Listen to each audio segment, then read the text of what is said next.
నమస్తే అండి. నేను కిరణ్మయ్. భక్తి సౌందర్యానికి స్వాగతం. మనం బ్రహ్మాండ పురాణ అంతర్గతమైన లలితోపాఖ్యానాన్ని తెలుసుకుంటున్నాము.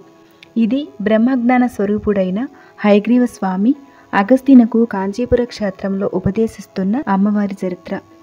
అగస్త్య మహర్షి విష్ణు స్వరూపుడైన వరదరాజ స్వామి కోసము కాంచీపురంలో తపస్సు చేయగా విష్ణువు ఆ తపస్సును మెచ్చి హయగ్రీవ స్వామిగా ప్రత్యక్షమయ్యారు. హయగ్రీవ స్వామిని అగస్త్య మహర్షి కలియుగంలోని జీవులు చేస్తున్న చెడు కర్మల నుండి విముక్తిని ఏ విధంగా పొందగలరు అని, ఆ జగన్మాత ఎన్ని రూపాలలో అవతరించి ఈ జగత్తును రక్షించింది అని హయగ్రీవ స్వామిని అడుగుతారు.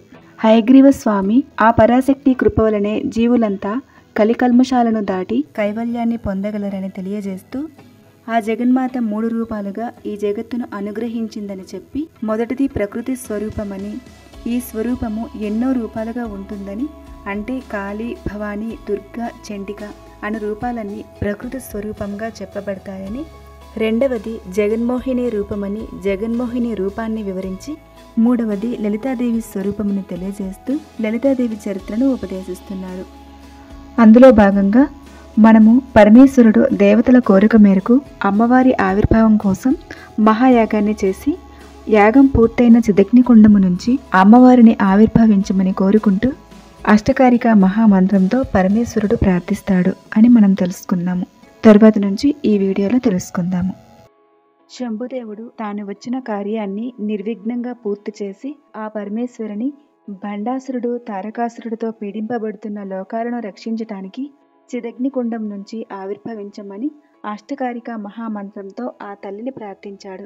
ఆ పరమేశ్వరి శంభుదేవుడి ప్రార్థనను విని యాగం పూర్తి అయిన చిదగ్నికుండము నుంచి చతుర్భుజాలు కలిగి, పైన 2 చేతులలో రాగాన్ని పాశంగా, క్రోధాకారాన్ని అంకుశంగా, క్రింది 2 చేతులలో తన మనస్సునే ఇక్షుకోదండంగా, రూప రస గంధ శబ్ద స్పర్శ అనే తన్మాత్రలనే 5 పుష్పబాణాలుగా ఆ తల్లి ధరించి 4 భుజాలు కలిగిన శ్రీచక్రరాజరథం అనే ప్రత్యేకమైన వాహనం పైన కూర్చుని లలితాదేవి ఆవిర్భవించింది. తల్లి కూర్చున్న శ్రీచక్రరాజరథం 4 యోజనాల వెడల్పులో 10 యోజనాల పొడవు కలిగి 9 పర్వాలతో నేరు ప్రస్థార రూపం కలిగి ఉంది. 1 యోజనం అంటే సుమారుగా 9 మైళ్ళ దూరం ఉంటుంది. ఈ చక్రరాజ రథానికి 4 వేదములే 4 చక్రాలుగా ఉండి, ధర్మ అర్థ కామ మోక్షములు అనే 4 పురుషార్థాలే గుర్రాలుగా ఉండి, ఆనందమయ సంయుక్తమే ఆ రథానికి ధ్వజములుగా ఉన్నాయి. అంటే ఆనందమే ఆ రథానికి జెండాలుగా వేలాడుతూ ఉన్నాయి.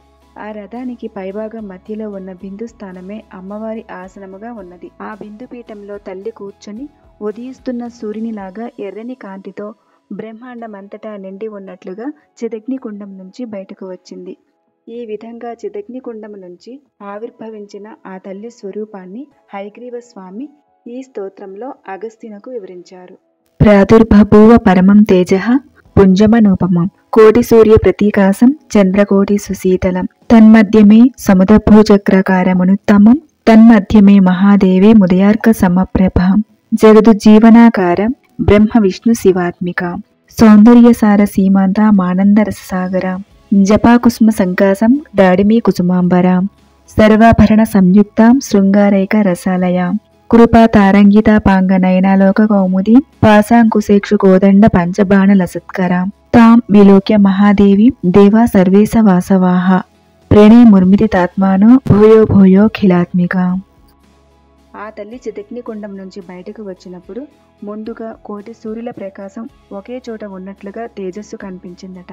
ఆ దృశ్యాన్ని శంభుదేవుడు చూస్తుండగానే చక్రరాజ రథం, ఆ రథంలో జగన్మాత చతుర్భుజాలు కలిగి పాశాంకుశము, చెరుకు విల్లు, 5 పుష్పబాణాలను ధరించి ఉదయిస్తున్న సూర్యుని వలె జపాకుష్మము వంటి ఎర్రని కాంతితో ప్రకాశిస్తూ, దానిమ్మ కుష్మము వంటి వర్ణము గల పట్టు వస్త్రాన్ని ధరించి, సర్వాభరణాలను ధరించి, శిరస్సున ఉన్న కిరీటంలో చంద్రరేఖను ధరించి, నిత్యము 16 ఏళ్ల వయసులో ఉన్నట్లుగా ఉండి, నిరంతరము వెన్నెల వంటి దయను కలిగి, పెదవుల పైన ప్రసన్నతతో కూడిన మందహాసము కలిగి, ఎంతో రూపలావణ్యంతో ఆ తల్లి చక్రరాజ రథం పైన కూర్చొని శంభుదేవునికి దర్శనమిచ్చిందని ఈ స్తోత్రంలో అగస్త్యునకు వివరించారు.